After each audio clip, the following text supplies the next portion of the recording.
मैं हूँ ज्योतिषीचार्य नीलम शर्मा और आप देख रहे हैं हमारे साथ अपना मनपसंद प्रोग्राम, जिसके अंदर हम तिथि, वार, त्योहार, पर्वों की चर्चा करते हैं। आज उसी विषय को लेते हैं और उसमें आज बात करते हैं गुरु पूर्णिमा। जी हाँ, अपने आप में ही एक विशेष महत्व लिए होती है गुरु पूर्णिमा। वैसे तो सभी पूर्णमासियों का अपना महत्व होता है, पर कुछ पूर्णमासियों का जो महत्व है वो अपने आप में इतना महत्व लिए होता है कि जिससे कि हमारे जीवन के अंदर इन पूर्णमासियों में हम चाहें तो अंतर ला सकते हैं। पूर्णमासी शब्द से इंगित होता है कि पूर्णता का आभास होता है। पूर्णता यानी पूर्ण भाव होना, यानी चंद्रमा की पूर्ण कला होती है। सूर्य और चंद्रमा की गति के अनुसार हमारे वर्ष का निर्धारण किया जाता है। इस वर्ष में सूर्य की गति के अनुसार सूर्य उत्तरायण और दक्षिणायण होते हैं। चंद्रमा की गति से जो कला है उसके अनुसार तिथियों का निर्माण कहा गया है। यहाँ हम बात करते हैं कि गुरु पूर्णिमा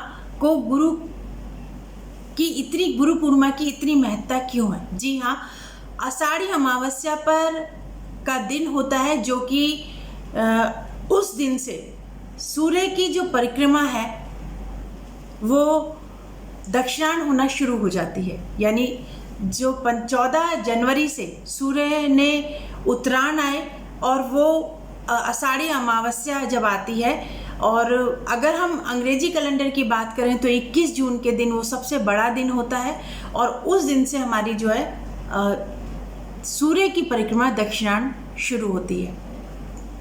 और जो एकादशी आती है उसमें हमारे देव शयन एकादशी कही जाती है। इस समय कहा जाता है कि जो इस सृष्टि के पालनहार है विष्णु भगवान जो है वो निद्रा अवस्था में चले जाते हैं। जब वो निद्रा अवस्था में चले जाते हैं और धरती दक्षिणायन की तरफ है, तो जो उत्तरायण होती है उसमें शुक्ल पक्ष बहुत बली होता है। उस समय जितने भी शुभ कार्य किए जाते हैं उत्तरायण के समय, सारे शुभ कार्य को कहा जाता है कि जितने ज़्यादा से ज़्यादा हम शुभ कार्य कर सकते हैं। पर दक्षिणायन में हमें मार्ग दिखाने के लिए एक ऐसे तत्व की आवश्यकता होती है जो हमें अपने जीवन के किसी भी कठिन समय पर हमें मार्ग दिखा सके और उस मार्ग पर हम चल के अपने जीवन को धन कर सकें।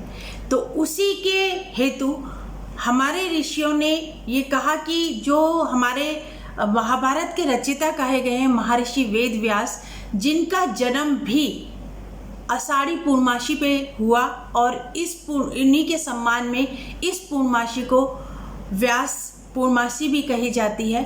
3000 वर्ष पूर्व उन्होंने महाभारत की रचना की और उनको मानव जाति का गुरु कहा जाता है।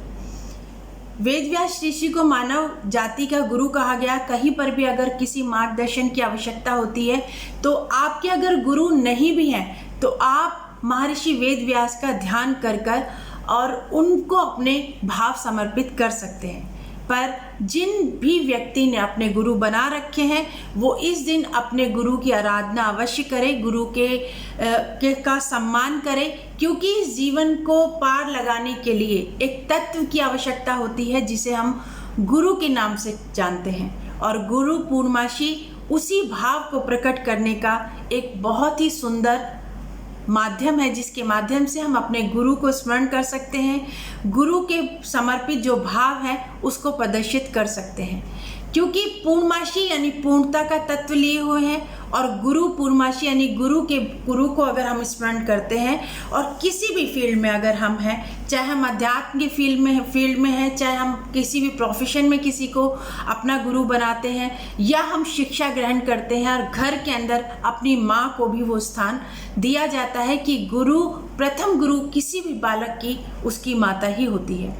जो भी व्यक्ति आपको आपके जीवन के मार्ग को सुगम बना पाए या आपको मार्गदर्शन दे पाए, ऐसी बहुत सी स्थितियाँ आती हैं जहाँ पर हम कई बार इतनी विडंबना में होते हैं कि क्या डिसीजन लें, और उस समय हमें एक मार्गदर्शक की आवश्यकता होती है, और वो मार्गदर्शक ही हमारा गुरु कहलाता है।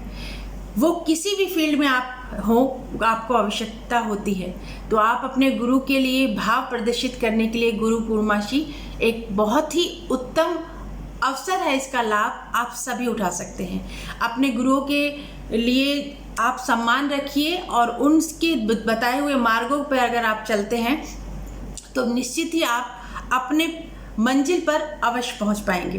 पर जिस तरीके का आज का युग है जिसमें हम बहुत ही विडंबना में होते हैं कि हम विश्वास किस पे करें, तो अगर आपने गुरु बना रखे हैं तो श्रेष्ठ है, पर अगर नहीं है तो महर्षि वेद व्यास जी की फोटो को ही आप अपना गुरु मानकर, क्योंकि उन्हें सभी मानव जाति के गुरु के रूप में माना गया है, तो आप उनकी आराधना कर सकते हैं। तो गुरु पूर्णमासी में अपने गुरु का सम्मान करें और गुरु से समर्पित भावों को अगर आप रख कर अपने गुरु की पूजा करते हैं, जिस तरीके की आज के समय लॉकडाउन चल रहा है, तो आप अपने फ़ोन कॉल से उनसे संपर्क कर सकते हैं या उनके फोटो से भी आप वो भाव पूरा कर सकते हैं।